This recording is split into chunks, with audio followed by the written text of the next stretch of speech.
Mis queridos peregrinos, después de un largo trayecto desde El Cairo, nunca me imaginé que fuera tan largo y tan complicado. Hemos llegado aquí a orillas del Mar Rojo. Tenemos a nuestras espaldas el Mar Rojo, casi en el atardecer. Esperemos que Dios nos regale hoy un espectáculo natural bellísimo en este lugar donde no sabemos exactamente donde el pueblo de Israel atravesó el Mar Rojo, como dice la Biblia, a pie enjuto, es decir, a pie desnudo, atravesaron, caminaron en medio del mar, y estos vientos a lo mejor nos dan una idea de esos vientos que se desencadenaron y que hicieron que las aguas se dividieran. Un prodigio maravilloso, y hoy por primera vez vemos nuestro Mar Rojo. Creo que lo vamos a ver solo un día más, no sé si dos. Vamos a ver cómo se desenvuelve nuestro trayecto. Se los digo porque la península del Sinaí, como ustedes saben, ha sido escenario político, militar desde hace ya 50 o 60 años, y yo no sabía la cantidad de controles y de seguridad que hay en esta zona. Pero bueno, nosotros estamos a lo nuestro, y han visto ya una breve introducción de nuestro trayecto saliendo del Cairo. Llegamos a donde empieza el canal de Suez, la ciudad de Suez. Atravesamos un túnel debajo del canal de Suez y luego hemos hecho un trayecto aproximadamente de unos 200 kilómetros a través del desierto. Una cosa impresionante, este desierto de aridez, de soledad, de desamparo. Me imagino cómo llegó aquí el pueblo de Israel. Sé que voy buscando una salida, que mi alma puede estar perdida si me separo de tu guía y dirección. Sé que esta vida es un camino para hallar la salvación.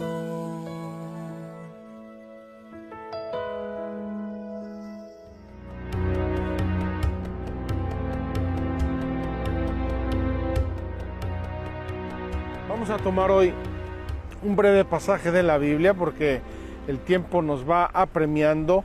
Vamos a tomar un pasaje de la Biblia que me parece muy significativo y muy importante. Es el inicio del capítulo 18 del Éxodo. Dice así: Jetro, sacerdote de Madián, suegro de Moisés, se enteró de lo que había hecho Dios en favor de Moisés y de Israel, su pueblo, y cómo Yahvé había sacado a Israel de Egipto. Entonces Jetro, suegro de Moisés, tomó a Séfora, mujer de Moisés, a la que Moisés había despedido, y a sus hijos. El uno se llamaba Gersom, pues Moisés dijo: forastero soy en tierra extraña, y el otro se llamaba Eliezer, pues dijo Moisés: el Dios de mi padre es mi protector y me ha librado de la espada de Faraón. Llegó pues Jetro, suegro de Moisés, con los hijos y la mujer de Moisés al desierto, donde estaba acampado junto al monte de Dios. Y dijo a Moisés: yo, Jetro, tu suegro, vengo a ti con tu mujer y tus dos hijos. Moisés salió al encuentro de su suegro, se postró y lo besó. Se saludaron ambos y entraron en la tienda. Moisés contó a su suegro todo lo que Yahvé había hecho a Faraón y a los egipcios en favor de Israel, todos los trabajos sufridos en el camino y cómo Yahvé les había librado de ellos. Jetro se alegró de todo el bien que Yahvé había hecho a Israel, librándole de la mano de los egipcios, y dijo Jetro: bendito sea Yahvé, que os ha librado de la mano de los egipcios y de la mano de Faraón, y ha salvado al pueblo del poder de los egipcios. Ahora reconozco que Yahvé es más grande que todos los dioses. Después Jetro suegro de Moisés, ofreció un holocausto y sacrificios a Dios, y Aarón y todos los ancianos de Israel fueron a comer con el suegro de Moisés en presencia de Dios. Nos dice esto la palabra de Dios, capítulo 18 del Éxodo, y he querido tomarlo por diversos motivos, pero quiero subrayar tres especialmente. Primero, los nombres de los hijos de Moisés. En la Biblia, queridos hermanos, no hay una coma de más ni una coma de menos. Toda palabra tiene una riqueza y un significado. Y los nombres de estos hijos son: uno, soy forastero en tierra extranjera. Cuando Moisés escapó del faraón y fue a dar a la tierra de Madián, actualmente Arabia Saudita, era extranjero, estaba desvalido, estaba solo. Y allí, como ya leímos hace unos días, encontró a las hijas de Jetro, las libró de los pastores, lo invitaron a su casa y se quedó a vivir con ellos, recibiendo a Séfora como esposa, y tuvo 2 hijos. Uno, soy forastero en tierra extranjera. Y el otro, Yahvé es mi refugio, Yahvé es mi fuerza, es mi defensor. 2 nombres de los hijos de Moisés que nos expresan a las claras lo que Moisés llevaba en su corazón y esta primera experiencia que tuvo de Dios, de Yahvé. Discuten los entendidos si el nombre Yahvé es un término propio de los madianitas en su origen.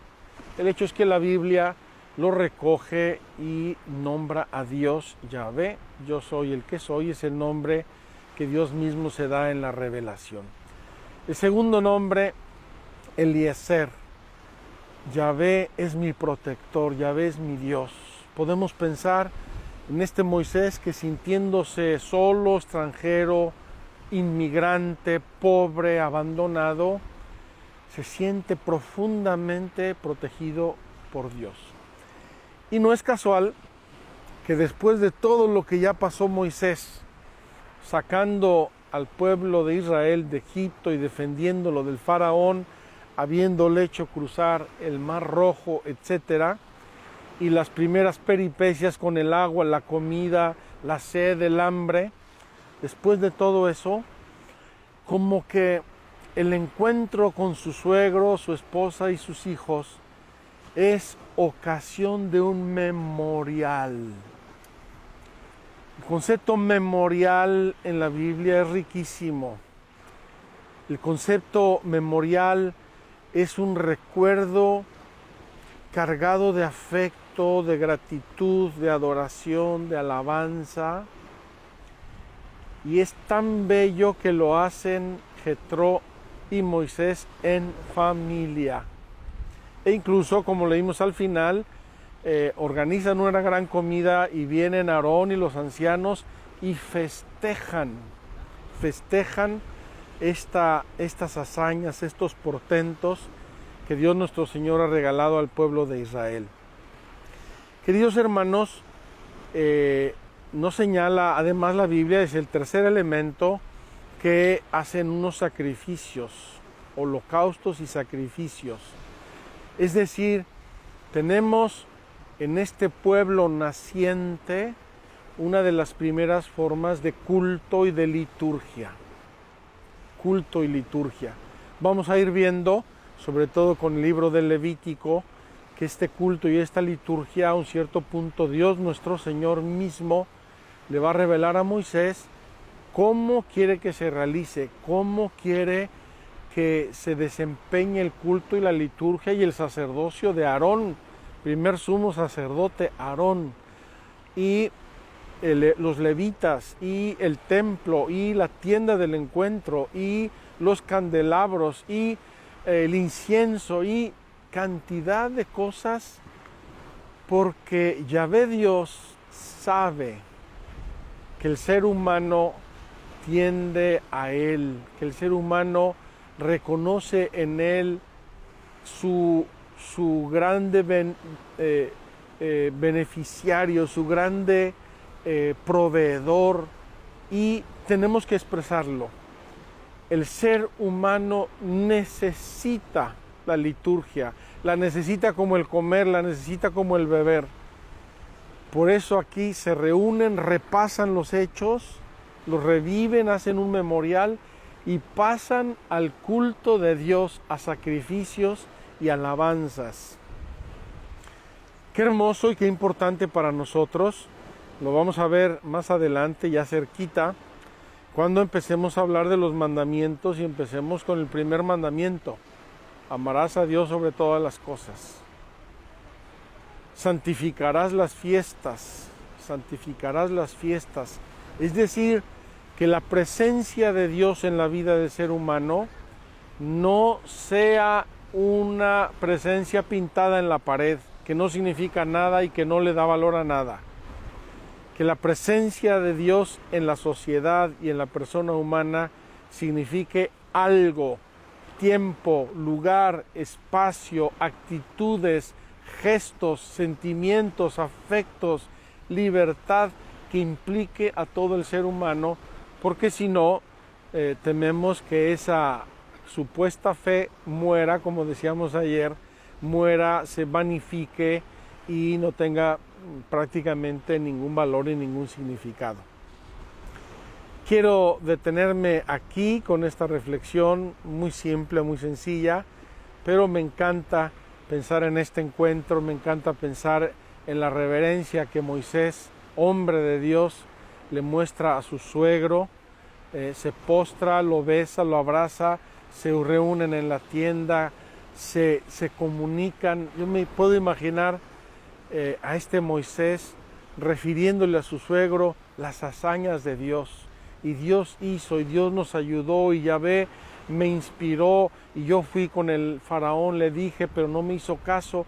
Y cómo Moisés va refiriendo desde lo más íntimo de su corazón todas estas hazañas del Señor a su propio suegro, a su propia familia, a sus hijos.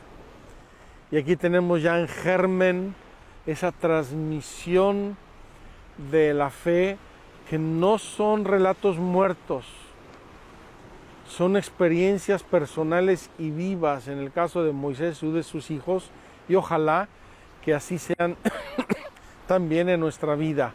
Cuando nosotros hablamos con nuestros hijos, con nuestros seres queridos, con nuestros amigos sobre Dios, no debemos transmitirles cosas como loros, decimos en México, repitiendo solo por repetir, sino en cuanto lo hemos vivido, lo hemos asimilado, lo hemos hecho nuestro, y por eso lo transmitimos con amor, con pasión, con reverencia, con delicadeza. Bien, vamos a dejar pues aquí hoy nuestra reflexión bíblica. Les repito que estamos en las orillas del Mar Rojo.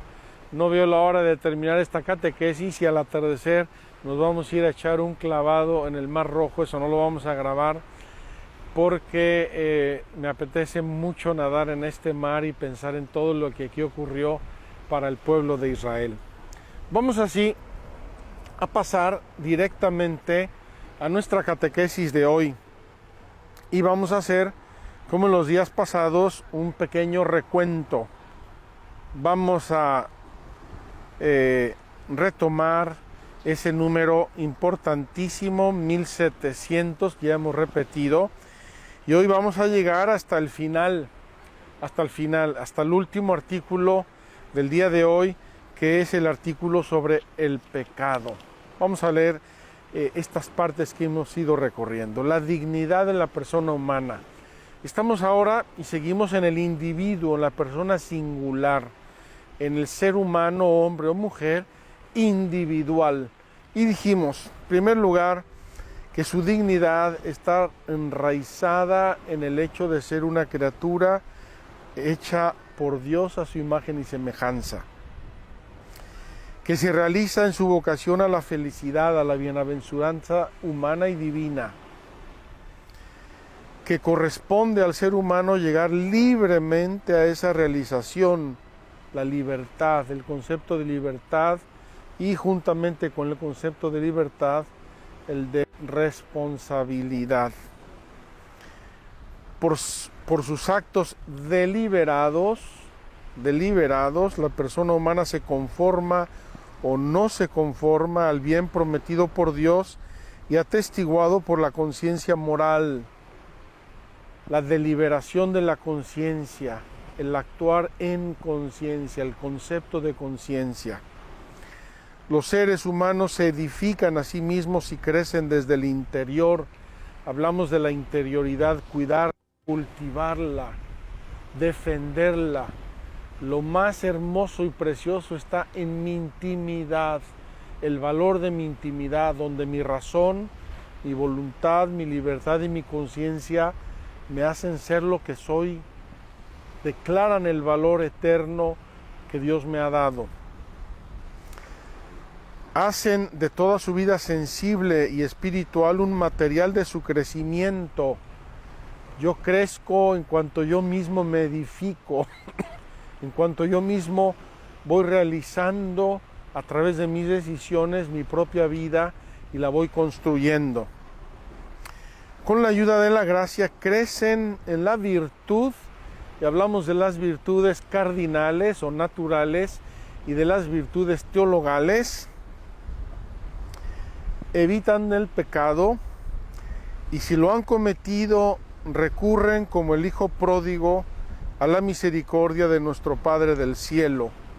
Es decir, en la vida del hombre pueden darse y casi siempre se dan la virtud y el pecado porque somos seres humanos, somos falibles, tenemos la herida del pecado original, tenemos la concupiscencia y podemos caer de diversos modos. Pero el horizonte de esta falibilidad del ser humano y del pecado para nosotros es el horizonte de la misericordia. Dios no nos creó jamás, ni lo pensemos, ni lo dudemos. No nos creó para condenarnos, nos creó para salvarnos. Y si alguno se condena, es una elección suya personal y tiene que asumir las consecuencias si es que se deja llevar por el mal, si es que elige el mal y con ello comete el pecado. Vamos pues a hablar brevemente del tema del pecado y con esto terminamos todo lo que se refiere a la persona singular. El Evangelio de Cristo es su revelación de la misericordia de Dios con los pecadores. No he venido a llamar a justos, sino a pecadores. La buena nueva es la salvación, es la redención del pecado en que nos hallábamos todos por el pecado original. En la institución de la Eucaristía, sacramento de la redención, Jesús dice: esta es mi sangre, sangre de la alianza nueva y eterna, derramada por vosotros. Jesús no solamente predica y enseña que Él es la misericordia y la redención, sino que da su vida en la cruz para hacerlo una realidad y para demostrárnoslo perpetuamente. La acogida de la misericordia exige de nosotros la confesión de nuestros pecados, es decir, el reconocernos pecadores y necesitados. Yo no sé si a ustedes les pase, pero a mí, cuando comienzo la misa cada día e inicio reconociéndome pecador, para mí es un grande aliento. Yo soy pecador. Me confieso ante vosotros, hermanos, ante Dios, que he pecado mucho. Me abre, digamos, la puerta al banquete de la Eucaristía. Voy ahí porque soy pecador, porque lo necesito mucho y porque Dios en su amor y misericordia me lo da, me lo ofrece, me lo regala. ¿Cuál es la definición de pecado? ¿Qué significa pecado? ¿Qué es el pecado? Nos dice el catecismo. El pecado es una falta contra la razón, la verdad, la conciencia recta. nos contradecimos como seres racionales y libres cuando pecamos. Es faltar al amor verdadero para con Dios y para con el prójimo a causa de un apego perverso a ciertos bienes. El pecado es una distracción de nuestra peregrinación hacia el cielo. ¿Por qué? Porque en vez de mirar al frente, de mirar a lo alto y de pensar en Dios, en el cielo, en la salvación, nos distraemos con cosillas pasajeras de cualquier índole que sea. Hiere la naturaleza del hombre y atenta contra la solidaridad humana. Ha sido definido como una palabra, un acto o un deseo contrarios a la ley eterna. Esa ley eterna que Dios nuestro Señor inscribió en el corazón humano y que luego va a revelar en el Sinaí, y estamos casi llegando al Sinaí. El pecado es una ofensa contra Dios, dice el arrepentido David: contra ti solo pequé, cometí la maldad que aborreces. David se da cuenta de que su pecado con Betsabé ofendió a Dios. No quedó en la materialidad de un hecho, ni quedó en la materialidad de una ofensa a una persona. El ofendido es Dios, porque Él es nuestro fin último.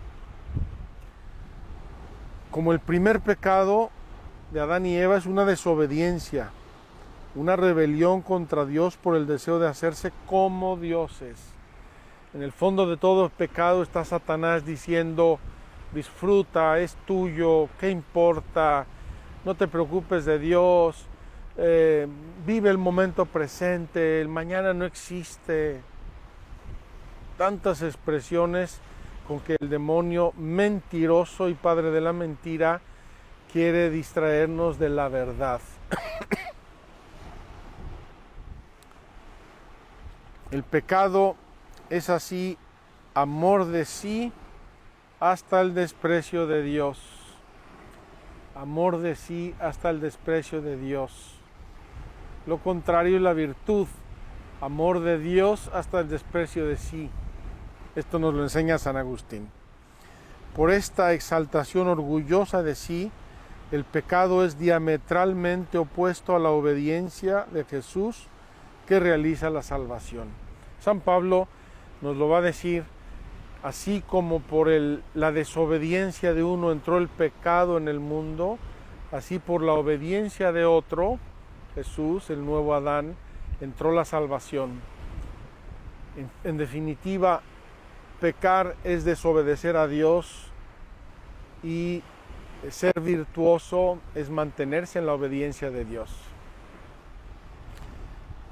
Es precisamente en la pasión en la que la misericordia de Cristo vencería, donde el pecado manifiesta su peor violencia. Como vemos en la pasión de Cristo la traición de Pedro, como vemos las burlas, las blasfemias de los sumos sacerdotes, como vemos la servilidad de los soldados, la traición de las masas. Ahí donde Jesús está purificándonos del pecado, como que se ensaña la malicia del ser humano en todo lo que puede para querer vencer a Dios, querer vencer la santidad de Jesucristo. Hay, dice el catecismo, diversidad de pecados, y yo quiero ya señalar inmediatamente que la tradición, el catecismo tradicional maravillosamente recogido en este catecismo es pecado mortal, pecado venial o simple imperfección. Vamos a ver qué nos dice. Esta distinción es grande, es muy grande, es muy importante, y nos conviene mantenerla clara en nuestro corazón y estar atentos a ella. La Escritura contiene varias listas de pecados. Hay variedades. Las obras de la carne son conocidas, dice Pablo: fornicación, impureza, libertinaje, idolatría, hechicería, odios, discordia, celos, iras, rencillas, divisiones, disensiones, envidias, embriagueces, orgías y cosas semejantes, sobre las cuales os prevengo, como ya os previne, que quienes hacen tales cosas no heredarán el reino de Dios. Queridos hermanos, San Pablo es muy claro y muy explícito en su enseñanza moral. Hay diversidad de pecados y la doctrina de la Iglesia los ha resumido de algún modo en los pecados capitales. Lo vamos a ver más adelante. Esos pecados capitales que son como la cabeza de otros muchos. Cada uno de esos pecados es como un astro que tiene muchas estrellas. Así son los pecados capitales. ¿Cuál es la gravedad del pecado? El pecado puede ser, conviene valorar los pecados según su gravedad. La distinción entre pecado mortal y venial, perceptible ya en la Escritura, se ha impuesto en la tradición de la Iglesia. La experiencia de los hombres la corroboran. ¿Qué es el pecado mortal? El pecado mortal destruye la caridad en el corazón del hombre por una infracción grave de la ley de Dios. Aparta al hombre de Dios, que es su fin último y su bienaventuranza, prefiriendo un bien inferior. Ese es el pecado mortal. Destruye la caridad y nos hace perder la ruta, nos hace perder el camino, el fin del ser humano, que es Dios. El pecado venial deja subsistir la caridad, aunque la ofende y la hiere. No se muere, pero queda herido, queda ofendido, queda dolido. Ese es el pecado venial. El pecado mortal, que ataca en nosotros el principio vital que es la caridad, necesita una nueva iniciativa de la misericordia de Dios y una conversión del corazón que se realiza ordinariamente en el marco del sacramento de la reconciliación. Para podernos rehacer y reconstruir del pecado mortal necesitamos la reconciliación con Dios. No vamos ahora a bajar tanto a esta teología sacramental porque ya la vimos el año pasado, pero hablamos mucho de este tema y con mucha profundidad. Para que el pecado sea mortal, y esto es muy importante, se requieren tres condiciones. Yo digo que el pecado mortal es una mesa de tres patas. Una mesa de tres patas no puede mantenerse en pie si le falta una. Son tres y tiene que tener las tres. Si le falta una, ya no se mantiene en pie y por lo tanto ya no es pecado mortal. Es importante esto para que lo tengamos claro en nuestra conciencia. El pecado mortal requiere tres condiciones. Es pecado mortal lo que tiene como objeto una materia grave. Materia grave. Y que además es cometido con pleno conocimiento y deliberado consentimiento. Materia grave, pleno conocimiento y pleno consentimiento. Deliberado. Deliberado significa que lo pienso, lo analizo, lo reflexiono y decido deliberadamente. Vamos a ver brevemente estas tres condiciones. La materia grave es precisada por los 10 mandamientos según la respuesta de Jesús al joven rico. No mates, no cometas adulterio, no robes, no levantes falso testimonio, no seas injusto, honra a tu padre y a tu madre. La gravedad de los pecados es mayor o menor. Un asesinato es más grave que un robo.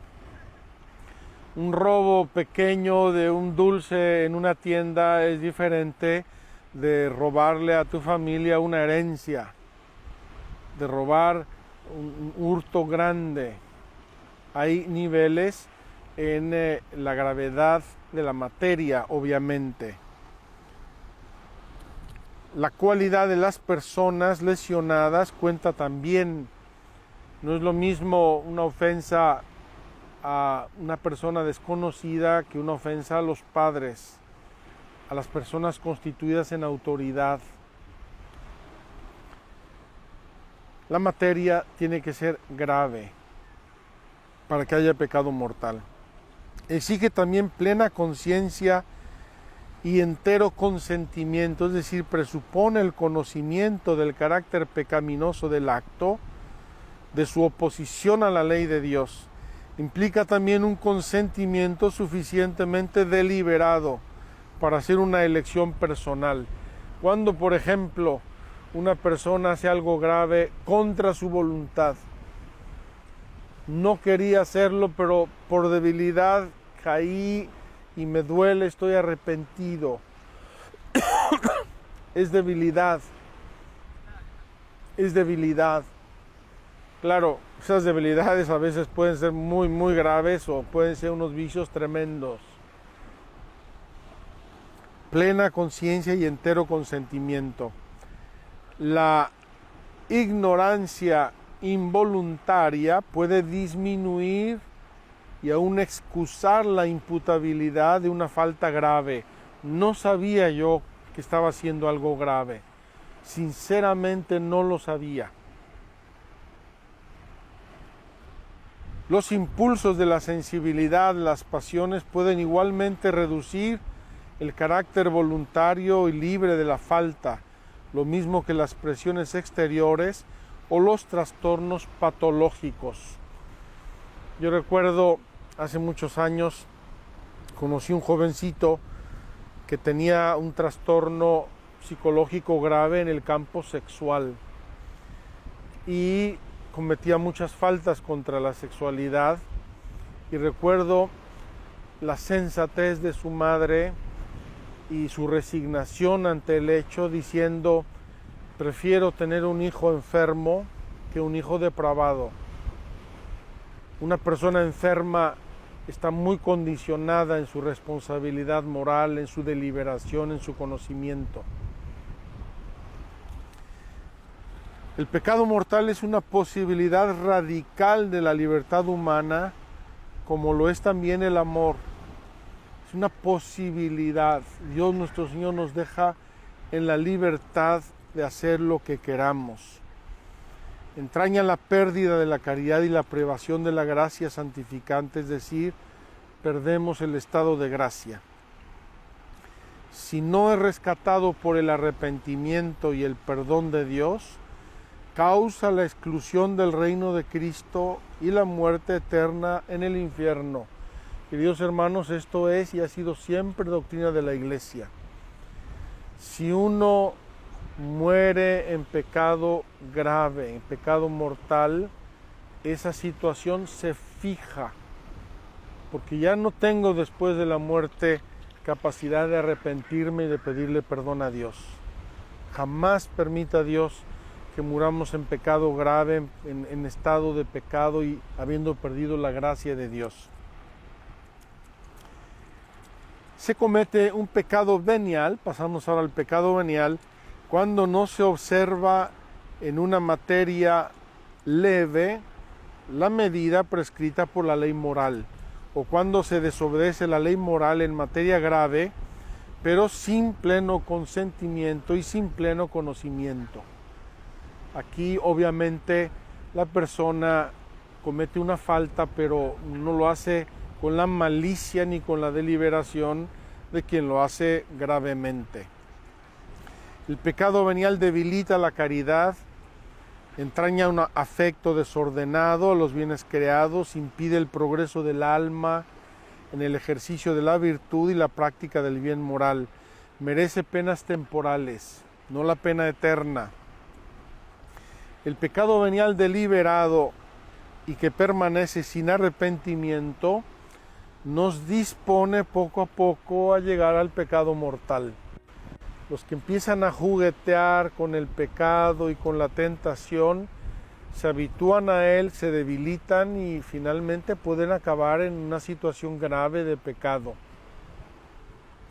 No obstante, El pecado venial no rompe la alianza con Dios. Es humanamente reparable con la gracia de Dios. No priva de la gracia santificante, ni de la amistad con Dios, de la caridad, ni por tanto de la bienaventuranza eterna. Los que mueren en una situación de pecado venial tendrán un poco de purgatorio, como nos enseña la Iglesia, pero al final llegarán al cielo, y esa es nuestra confianza. Yo no sé cuántas personas morirán en un estado perfecto de gracia. Todos tenemos imperfecciones, pecados veniales, pequeñas faltas. Eso es parte de nuestra condena, de nuestra condición humana. Todo pecado, termina el catecismo, sobre la gravedad de los pecados. Hay un pecado que no tiene perdón, y es el no creer en el perdón de Dios. Es lo que llama el Evangelio la blasfemia contra el Espíritu Santo. Todos los pecados, los más graves, los más terribles, los más obscenos, los más escandalosos, todos tienen pecado, tienen perdón si yo me arrepiento, si yo le pido sinceramente perdón a Dios. Pero si yo no creo y no espero en el perdón de Dios y no creo en la misericordia de Dios, me quedo en mi pecado.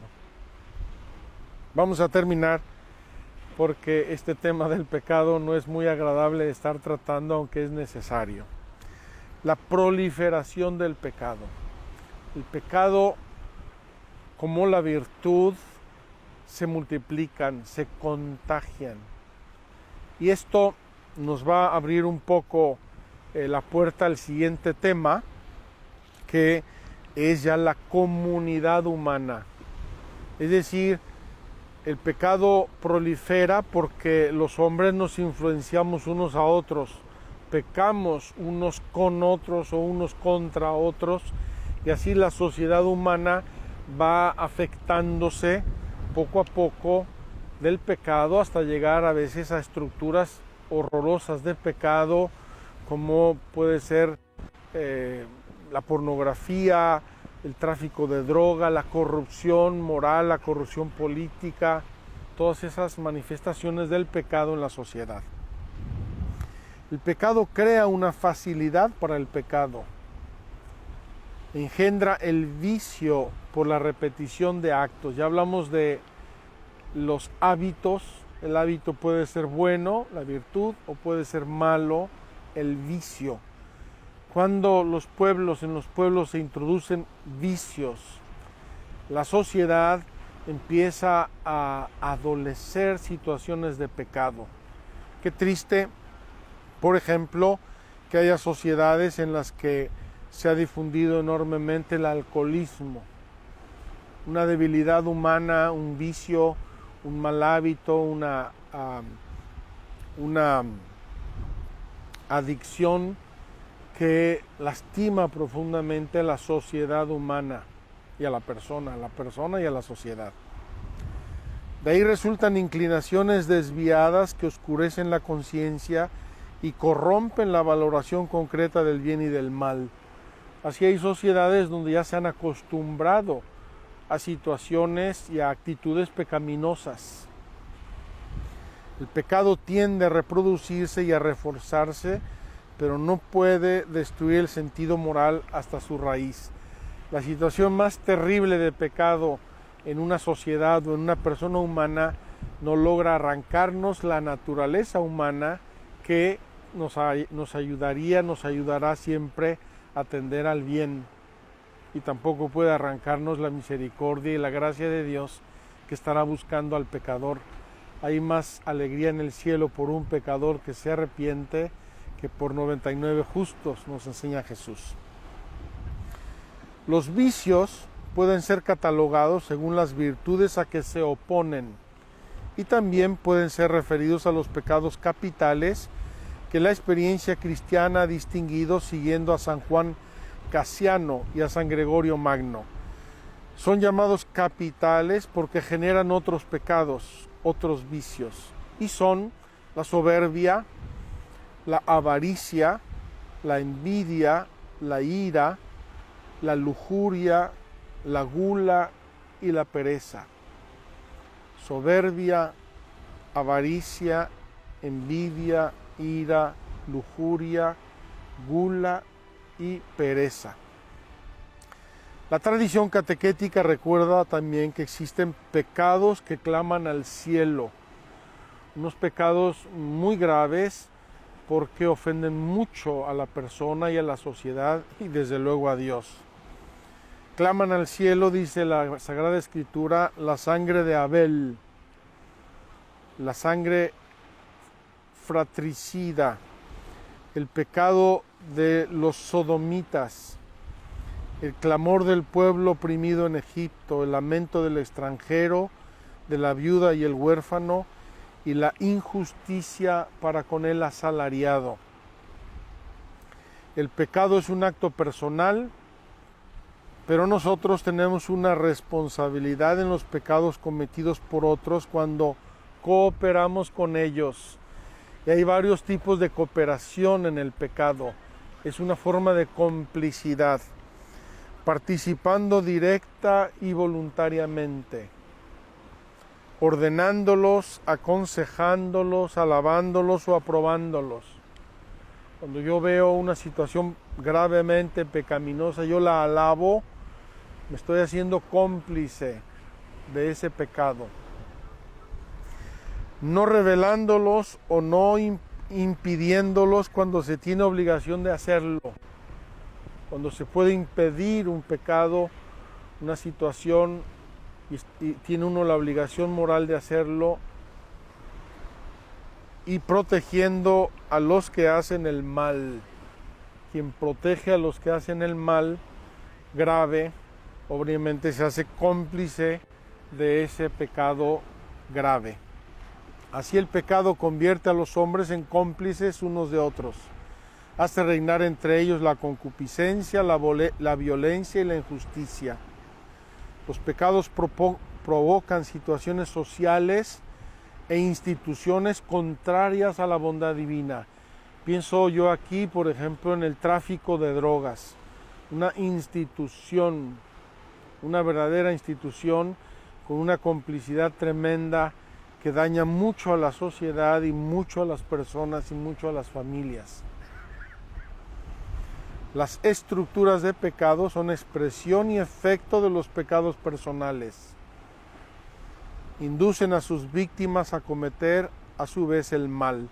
En este sentido analógico, constituyen lo que se puede llamar un pecado social. Queridos hermanos, vamos a dejar aquí nuestra catequesis del día de hoy al lado del Mar Rojo y ojalá que nuestros pecados se queden ahí ahogados en el Mar Rojo como se quedó el pueblo de Egipto, perseguidor y esclavista del pueblo de Israel. Ya está atardeciendo, vamos a dejar un ratito esta imagen preciosa del atardecer sobre el Mar Rojo. Esperemos que la disfruten mucho y ojalá que resolvamos en nuestro interior no pecar, no caer en vicios, desechar cuidadosamente las situaciones, los actos que nos llevan al mal y que se pueden enraizar en nuestra alma, convirtiéndose en vicios y en pecados que luego generan otros pecados y que llevan al mal contra Dios, contra nosotros mismos y contra nuestro prójimo. Que Dios los bendiga. Mañana seguiremos nuestro camino al Sinaí y ojalá pidamos a Dios unos por otros. No lo he dicho en estas catequesis, pidamos unos por otros para que Dios ilumine nuestra alma, abra nuestra conciencia, refresque nuestras catequesis para que seamos personas mejores, hombres de bien, hijos de Dios. Nos vemos mañana, que Dios los bendiga.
Sé que voy buscando una salida, que mi alma puede estar perdida si me separo de tu guía y dirección.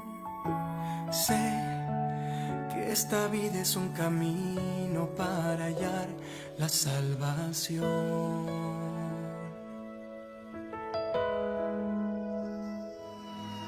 Sé que a veces he perdido el rumbo, que el miedo se hace más profundo, 40 años sin llegar a algún lugar. Sé que aunque yo me haya perdido, tú me vuelves a encontrar.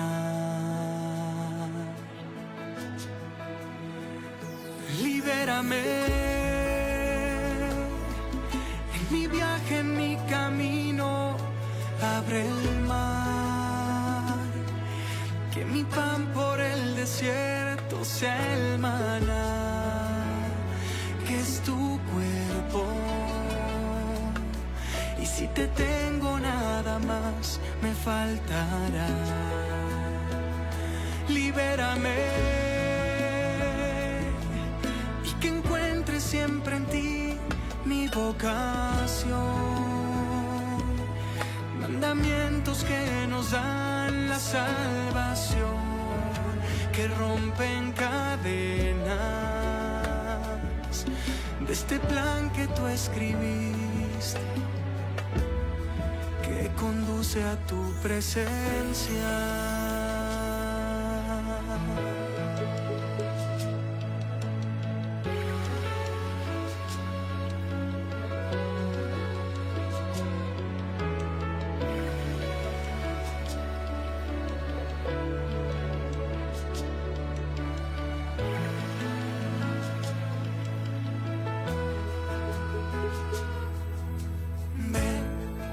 Seamos parte de esta alianza, dejar en Él nuestra confianza y que la fe pueda cambiar tu realidad.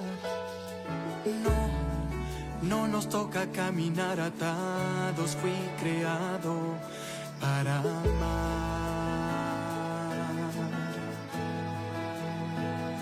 Libérame en mi viaje, en mi camino, abre el mar. Que mi pan por el desierto sea el maná, que es tu cuerpo. Y si te tengo nada más, me faltará. Libérame y que encuentre siempre en ti mi vocación. Mandamientos que nos dan la salvación, que rompen cadenas de ese plan que tú escribiste, que conduce a tu presencia.